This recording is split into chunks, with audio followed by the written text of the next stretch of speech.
The LinkedIn Podcast Network is sponsored by TIAA. TIAA makes you a retirement promise, a promise of a guaranteed retirement paycheck for life. Learn more at TIAA.org/promises pay off. LinkedIn presents.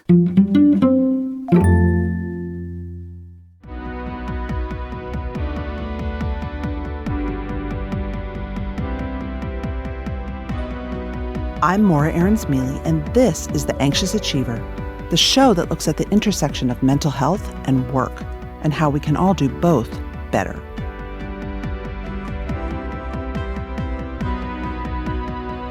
Maybe I just need to eat something. You know, ever since I interviewed Yale's Seppala, I've been trying a new experiment with my anxiety.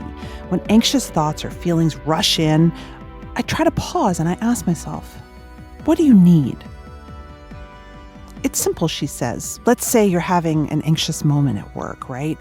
Instead of reacting with those same old worried feelings or inner critic telling you you're terrible or typical anxious behavior like reaching for your phone to scroll Instagram, pause and say, what do I need right now? Maybe I need to move. Maybe I need to eat. Maybe I need a nap. Maybe I need to drink some water. Maybe I just need to walk away from my computer right now. Anxiety is always telling us something. Our emotions are clues, but usually we ignore them. Maybe you need action in your body. Maybe you need to let those tough, uncomfortable, but valuable emotions run through you and escape.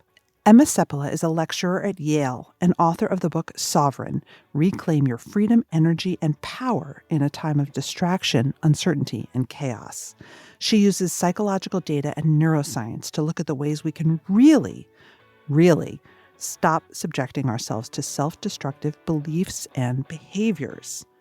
And speaking of Emma, all May, I'm partnering with Thinkers 50 and the Silicon Guild with some of the world's leading management thinkers to highlight the most pressing mental health issues in business today and how we can solve them. I promise you, this will not be the same old session about putting down your phone. Our first session is on May 7th at 11 Eastern, 8 o'clock Pacific, 4 p.m. UK time, and 5 p.m. Central European Standard Time.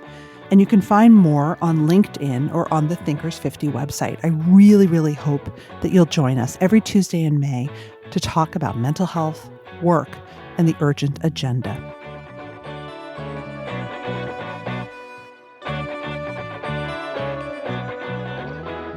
I wanted to start by asking you a question, which is something I ask a lot of my guests, which is, what is your relationship with your anxiety these days? Relationship. I would say it is one of observation and recalibration. So if I feel anxiety arising, I ask myself, what do I need right now? And what is it telling me? And often it's to, slow down if possible and take care of myself, which I think oftentimes, especially if the stress or the anxiety is coming from just doing too much at the expense of myself. And if it's something I can't help, for example, sometimes there's stressors that come and you can't help. In that moment, I just acknowledge and breathe and do my best to just stay centered. Remember to stay centered. That's what I would say. But I do have a daily practice, that I do twice a day, every day, and that's really to help cultivate my nervous system to be less anxious. Not that it doesn't get anxious, but I'm dedicated to that in order to try and be more resilient throughout the day. Twice a day. Tell us what you do twice a day. So I start my day with sky breath meditation, which is a breath work practice that I learned 20 years ago after 9/11. I was living in New York. After 9/11, I had a lot of anxiety. And after that, that was the only thing that was going to help me with my anxiety was breathing. And I found, I didn't know, I was skeptical. And it's a breathing practice offered through a nonprofit that's originally based out of India, and the yogic tradition is called Art of Living. And it really helped me. And then fast forward 10 years later, I was working with veterans with post-traumatic stress, and we decided to do research on the breathing practice. And it was really amazing to see the research on it and how much it benefited them. So I've been practicing that every day for 20 years. But I also meditate afterwards. And in the evening, I do just a meditation. So, but I just feel like it's like going to the gym. You go to the gym to strengthen your muscles so you can be more resilient in life. And I think of these practices as strengthening my nervous system so I can be more resilient. And you are a scientist. Science backs that up, right? Exactly. I mean, and I'm very skeptical, and I was very skeptical to begin with for these kinds of practices, but and I have a show me attitude anyway. So if they work for me, I need to see it that it works for myself. And then working with populations like the veterans, it was really moving because they said things to me like, "Thanks for giving me my life back," and I'm sleeping for the first time in years without medication. They in fact got off their meds or even the recreational stuff they were using because the meds weren't working, and that was really the most moving study that I think we ever ran. But we saw similar results with Yale undergraduates and other populations. So yeah, the research backs it up for sure. Well, I have to tell you something funny, which is after I read your book, I booked a retreat in July at the Art of Living Foundation to learn it myself because I had been reading about it, and you made me a convert, or at least willing to Give it a shot. fork up some money and a plane ticket and Oh try it out. wow! Now I want to come with you. You'll have to send. Come with Yeah, me. you have to I'll send me a date. send you the date. Yeah. I'm really excited, and I think that's what's really powerful about your book. But today, I want to talk about something that I know my audience will appreciate, Okay. which is about trying to deprogram yourself from self-loathing. And that's like a pretty powerful couple of words, Mhm. deprogramming, self-loathing. But I know that you're intentional when you use words like deprogramming and loathing. Tell me why those words are so strong and what you mean by them. I teach executives. That's what I do at the Yale School of Management. And I teach hundreds of high level, very talented, successful leaders. And whenever I ask how many of you are self-critical, 90 to 95% of the room raises their hand. And if you look at it from a psychological point of view, self-criticism is a form of self-loathing. Now, what do I mean by self-criticism? It's the way you react to yourself when you fail or make a mistake or do something embarrassing. Most people in those moments will say things to themselves like, "You're such an idiot, you don't belong," and worse. The word, like when we were teaching over Zoom during the pandemic, I'd ask people to use the Zoom chat feature to tell me what are the words they use to talk to themselves when they fail. And the list that would just emerge was so heartbreaking to see the words that people use for themselves. And then I'd ask, okay, so what would you say to your best friend who made the same mistake? And the words are, "You've got this. Everyone makes mistakes. You're okay. Everything's going to be all right." I mean, the most compassionate words. And you wonder, what's the difference between you and your best friend? Nothing, except that you live in different bodies. And the relationship you're going to have with yourself is the only one you're going to have that's guaranteed 24/7 for the rest of your life. And it's so heartbreaking when you think about it. And then let's look at the research. When you're highly self-critical, meaning that you have this relationship with yourself where you beat yourself up for failures, mistakes, etc., or hard on yourself, research shows that you have more anxiety, more depression, less willingness to try again after failure, fear of failure, and the opposite of resilience. Really, it's the opposite of what you want. If you're looking for to live the life you want, to be successful in whatever it is that you want to do. But if you look at the research on the opposite of that, which is self-compassion, which sounds fuzzy, but it's got so much data behind it that it's really worthwhile taking a look at. The data shows that you have better mental health, better physical health, you sleep better, you have better relationships, because if you are hard on yourself, you're also harder on the people that you love the most and want to hurt the least. Right. And so you have better relationships. I mean, the list goes on. You have better cognitive skills, because being highly self-critical is kind of like having a terrorist living inside of you that is always putting you down. And that's really intense, but it's how it actually, self-criticism activates the sympathetic nervous system. It's an attack on yourself as opposed to self-compassion, which again doesn't mean you let yourself off the hook and are undisciplined, but it means that you are kind and considerate with yourself, as you would be and as you should be with a dear friend. I hear you and I get it intellectually. Yeah.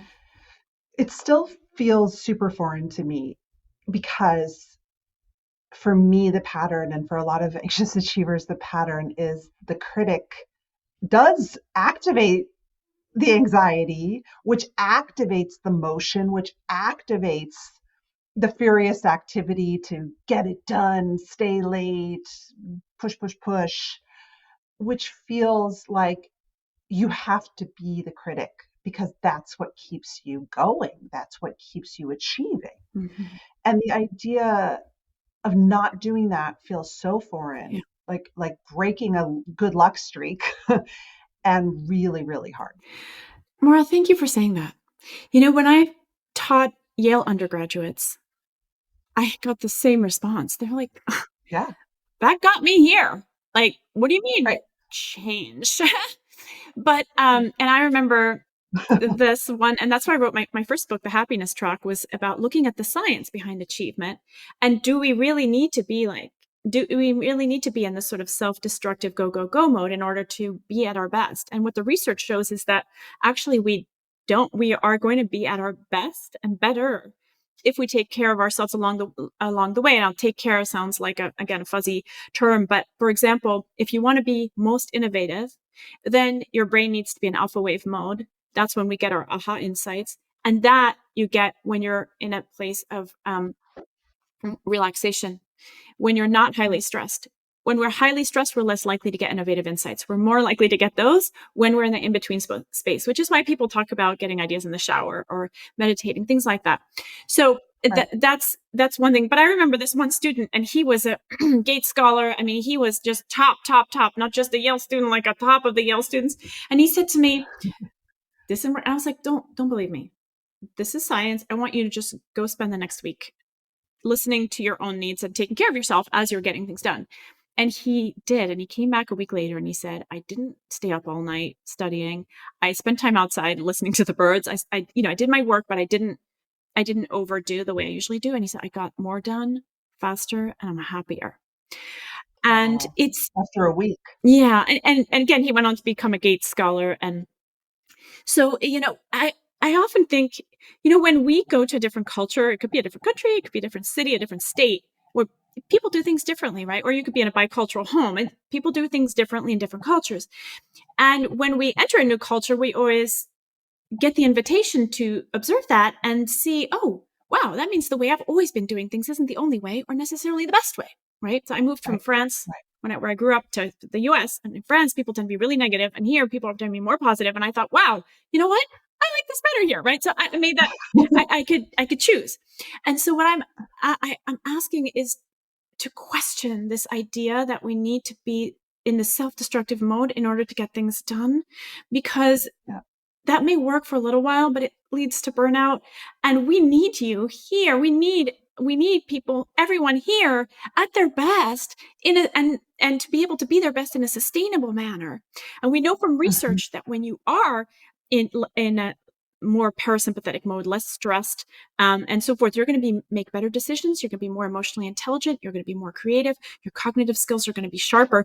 If you're successful stressed, think about how you could be if you also managed anxiety. I know that more you know about this. So that's one of the things I often, just invite. But just try it. Like, I love what you're saying. Like, fine, don't believe me.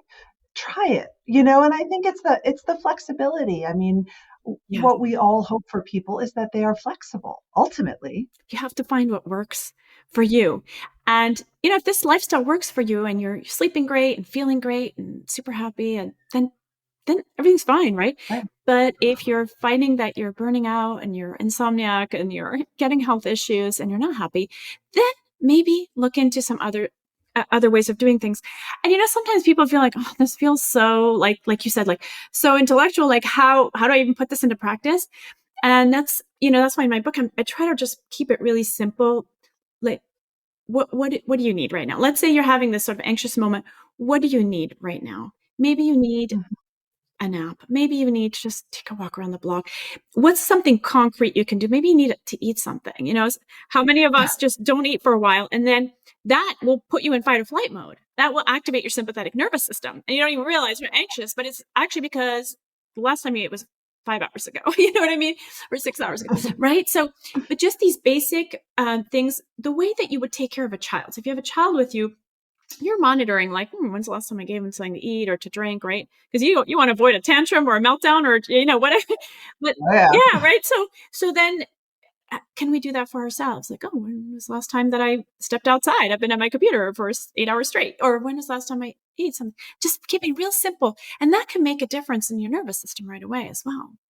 The LinkedIn Podcast Network is sponsored by TIAA. In the last 100 years, we've seen financial markets swing, new currencies come and go, decades of savings lost in days, all showing that a retirement plan without a guarantee, quite simply, isn't enough. So more than a retirement plan, TIAA makes you a retirement promise. A promise of a guaranteed retirement paycheck for life. A promise that pays off. Learn more at TIAA.org/promisespayoff. Hi, I'm Tomer Cohen, LinkedIn's Chief Product Officer. On my podcast, Building One, we dive deep into what it takes to build great products. Recently, we had Zach Perret, the CEO of Plaid, and he shared about his struggles building a financial app for consumers and how he was able to turn it all around with a critical pivot. Take a listen. I personally couldn't resonate as much with the consumer set that we were trying to reach. I just didn't have that level of empathy. When we made the shift to building a B2B product, though, I was building the product that I wanted. My co-founder and I were creating the product that we wanted ourselves, and we had so much empathy for what that product was. Such a great insight. In that sense, we got lucky because we were creating a thing for ourselves. And then the people that we were talking to also had the same problems we did. They were fintech developers. We'd been a fintech developer. We'd been trying to build a fintech product for a year. And so we had such deep empathy. We had such a clear ability to... If you want to hear more of Zach Perret's story and the lessons that follow, listen and subscribe to my podcast, Building One. I want to talk about your concept in the book. You make a strong contrast between the bound self, the bound emotions, the bound body even, and the sovereign. Talk us through what being bound feels like, what it looks like in day-to-day lives. Let's start with emotions. Yeah. And contrast with being sovereign, which is not a word we use in English very often, Yes. Yeah. Bound is really, the bound state in its, the umbrella is really that we're in a state that is not where we want to be. Whether and that's how you can think of where really. But let's go down to emotions. No matter how many PhDs someone has, or MDs, or black belts, or whatever dishes they know how to cook, most people have as much education about what to do with their big bad negative emotions as a 5-year-old, right? We don't get formal training in these things. We wish we did. And most audiences that I've spoken to from all around the world, when I ask, what do you do with your big, bad, negative emotions? What's the main thing you've learned? It's to suppress them. And I was in a lab that studied this at Stanford as a grad student. And what we saw is that, when you suppress your emotions at the level of the brain, they get stronger. So you're suppressing anger, you get angrier inside.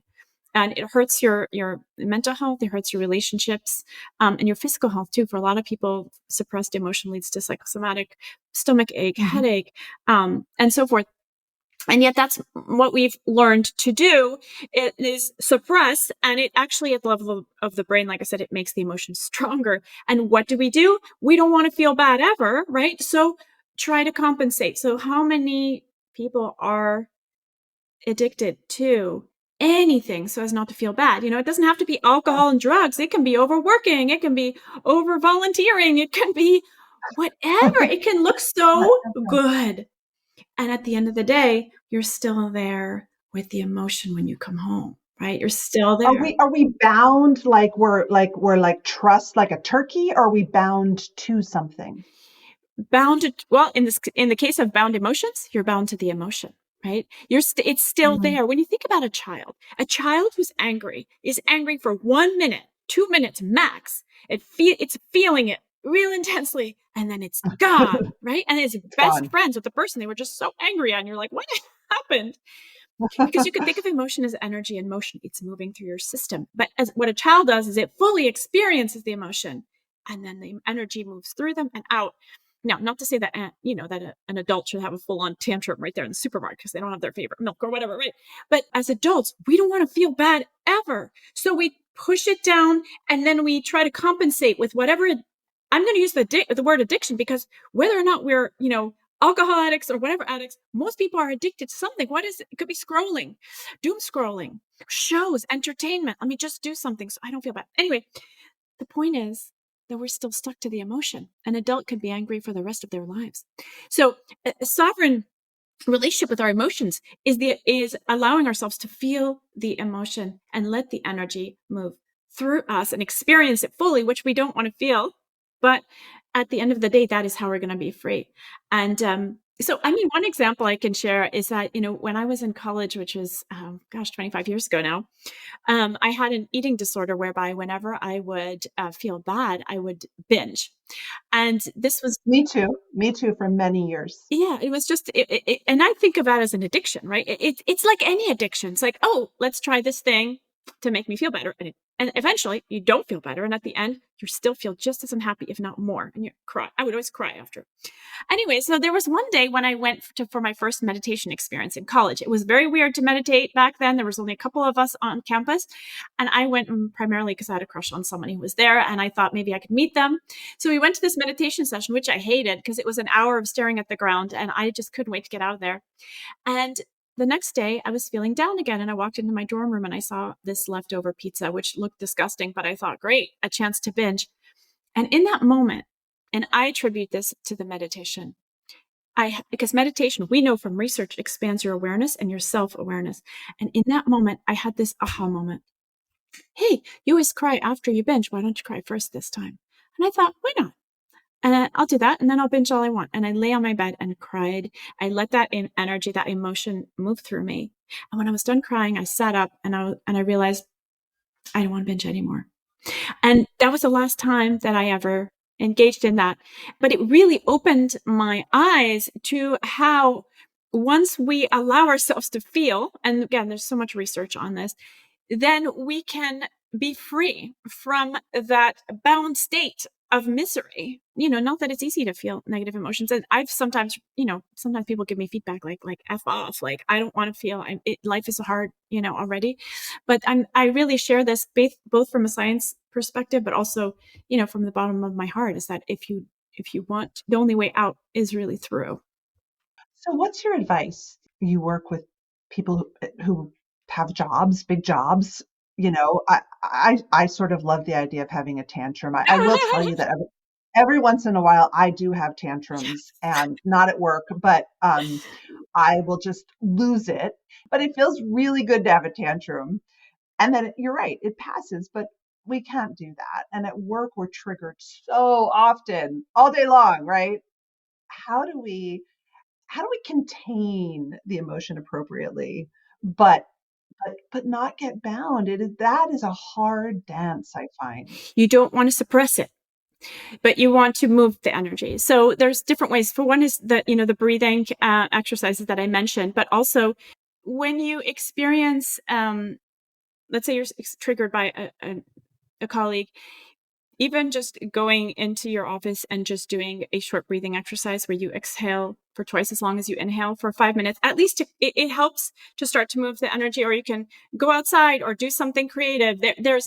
Or even just, write it all out in an email, like you would want to send it to them, but just don't send it. I mean, it's really about moving the energy. And you may need to do this for a couple hours, after work, go to the gym and just work it out of your system.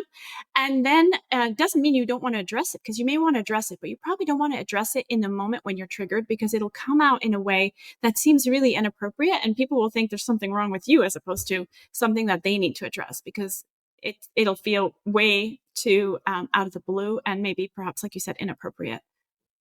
Yeah. How do you feel about more typical cognitive practices of sort of envisioning a stressful, negative, angry, whatever thought, putting it in a container, at least until 5 p.m.?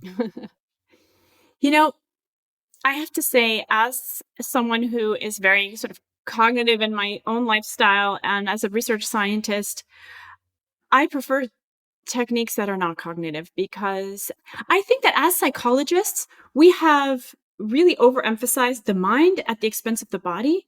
And yet anxiety, especially if it's triggered through some kind of traumatic experience in your past, it's in the body. And we know that. Mhm. And that's why breathing works so well for post-traumatic stress, because the veterans I worked with, they would say, I know there's nothing wrong with the mall. I know there's no bomb in the mall, but I have to brace myself for 20 minutes before I can go into the mall. There's nothing wrong with that person's mind. There's nothing wrong with his cognition, but there's something within his entire system that is screaming no because of past trauma, right? So in that sense, sometimes cognitive techniques like reappraisal, like thinking, oh, maybe that person just, said this because they're having a really bad day and I'm going to give them the benefit of the doubt. And that's fine. If you can do that and you weren't too triggered, that's fine. If you're very triggered, sometimes you'll need some other practices because that won't be sufficient. Yeah. Now, I've also had trauma people say breathing is bad for people who've been through trauma. Mm-hmm.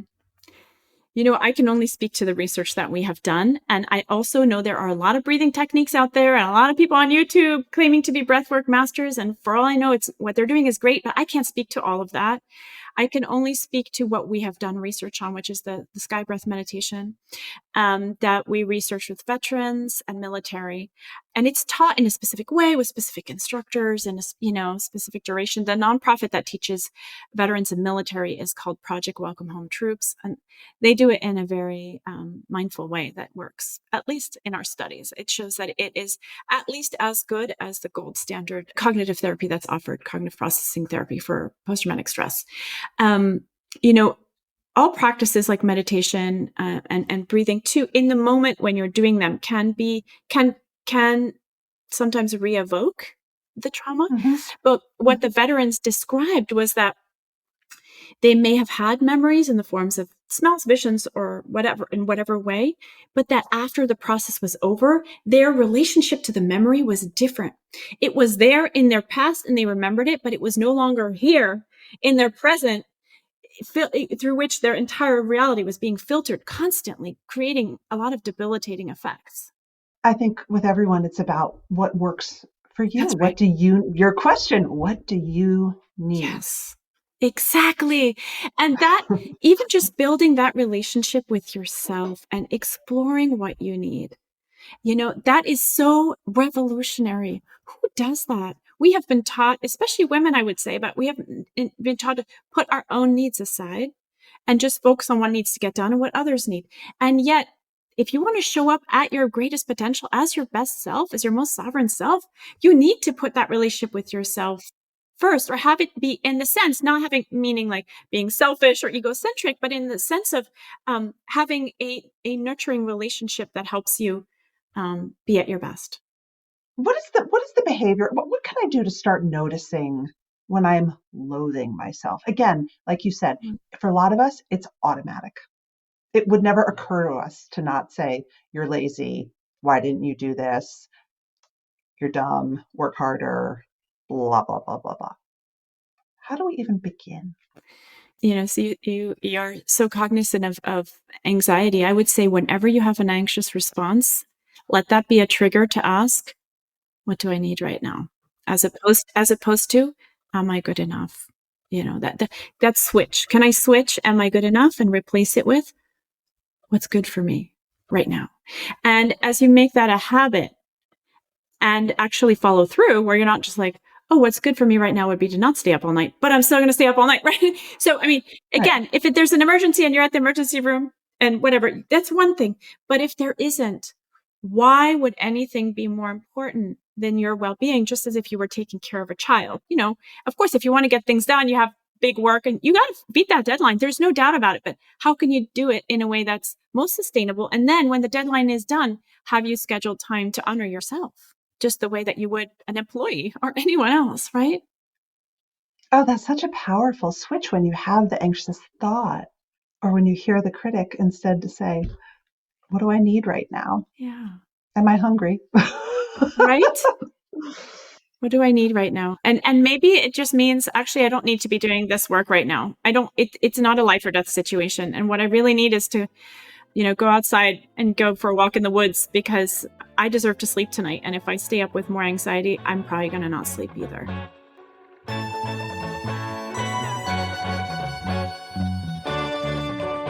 That's it for today. Our show is produced and edited by Mary Dew. Our assistant producer and sound engineer is Nick Krinko. Many thanks to the LinkedIn Presents family and to all our guests for sharing their stories. If you love the show, tell your friends. I would love you to leave a review because they really matter in helping the show get found. You could also follow us or subscribe. If you have a question for me or you want to submit an idea for the show, find me on LinkedIn, where you can follow me, message me, I promise I'll write back, or subscribe to my newsletter for more from the Anxious Achiever world.